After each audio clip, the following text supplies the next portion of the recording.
Hello and welcome to Ani's Short Stories. I hope you enjoy this story. I'm going to try and upload a new story each day. The Revenant of Robin Hill.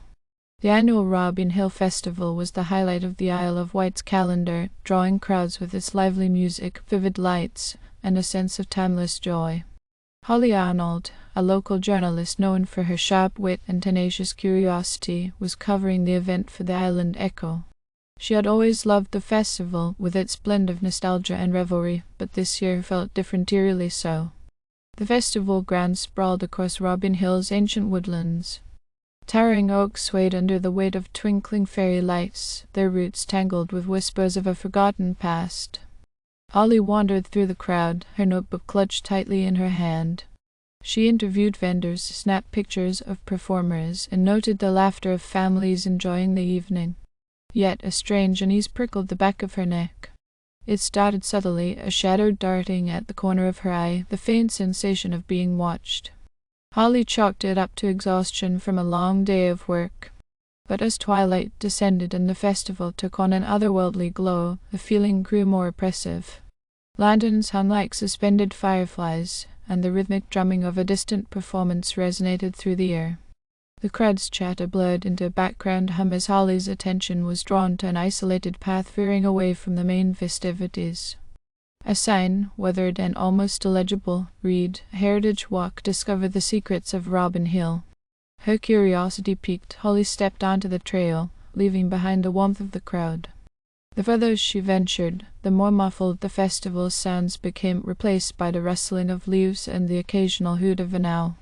The path twisted through dense trees, the branches arching overhead like skeletal fingers. The air grew colder, and Holly's footsteps echoed unnaturally loud. She came upon a clearing where a dilapidated gazebo stood, draped in vines and bathed in moonlight. A cold wind brushed her cheek, carrying with it the faint scent of lavender. As she stepped closer, a strange sense of dread washed over her, as if the very ground was charged with unseen energy. The voice was soft but sharp enough to cut through the night. Holly whirled around to see a figure standing at the edge of the clearing. It was a woman dressed in a flowing white gown, her dark hair cascading down her back. Her face was pale, her eyes hollow and glinting with sorrow. "I didn't mean to intrude," Holly stammered. The woman stepped closer, her movements eerily smooth.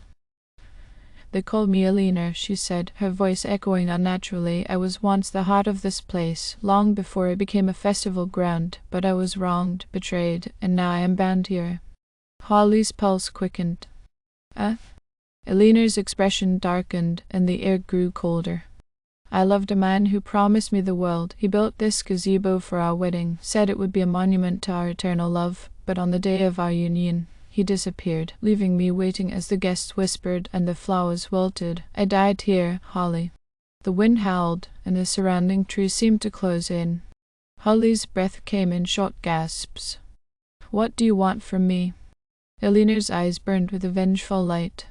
"Justice during this festival, when the veil between the living and the dead is thin. I can touch the world once more." Before Holly could respond, the ground beneath the gazebo trembled. A chorus of spectral voices rose, carrying fragments of anguished sobs and mournful melodies. Holly's knees buckled, but she forced herself to remain upright. "How?" she asked. Alina extended the translucent hand. "Find the locket he gave me. It holds the key to breaking this curse. He buried it in the woods, hoping to forget bringing it to me before dawn."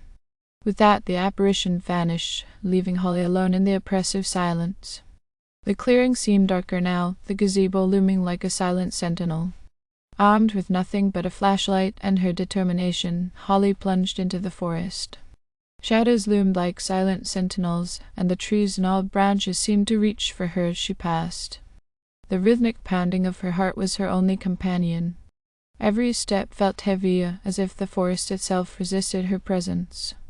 The deeper she went, the more disoriented she became. The path twisted unnaturally, leading her past the same tree with a lightning-scarred trunk more than once. The air grew thicker, tinged with the metallic scent of decay.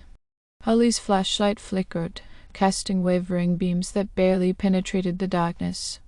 A low growl stopped her in her tracks. She turned, her flashlight catching a pair of gleaming eyes in the underbrush.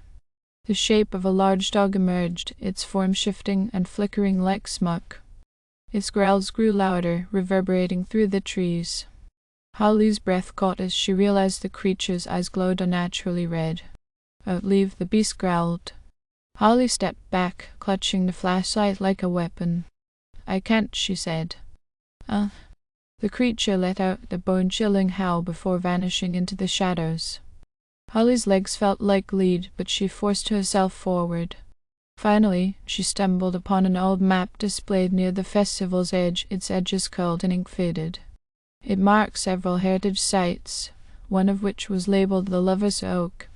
Holly's instinct screamed that this was the place. The oak stood at the edge of a forgotten grove, its massive trunk split as though struck by lightning. Holly dropped to her knees and began digging with her hands, dirt caking her fingers. Minutes stretched into what felt like hours until her nails scraped against something solid.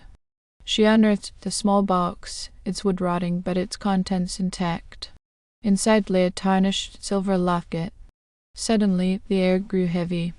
A guttural growl echoed through the grove.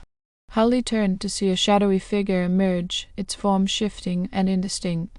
It was the man from Alina's story, his face twisted with regret and malice. "You should have left it buried," he hissed. Holly clutched the locket and ran, her legs propelling her back toward the gazebo. The shadow pursued her, its chilling presence nipping at her heels.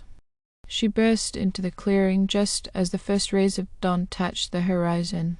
Alina reappeared, her form glowing with a soft, ethereal light. Holly tossed the locket to her, and Alina caught it with trembling hands. She opened it, revealing a tiny portrait of herself and the man she once loved. The shadow howled as Alina's light intensified, engulfing the clearing. When the brilliance subsided, the shadow was gone, and Alina stood serene, her sorrow replaced with peace. "Thank you, Holly," she said. "The festival is safe." As the sun rose over Robin Hill, Alina's spirit faded, leaving Holly alone in the quiet beauty of the morning. The festival resumed, oblivious to the nightmare that had nearly unfolded. But Holly knew the truth and vowed to tell Alina's story, ensuring her tragedy would never be forgotten. Thank you for listening. I hope you enjoyed this story. Please don't forget to like and even better like and subscribe. Thank you very much, and I hope you have had or have a great day.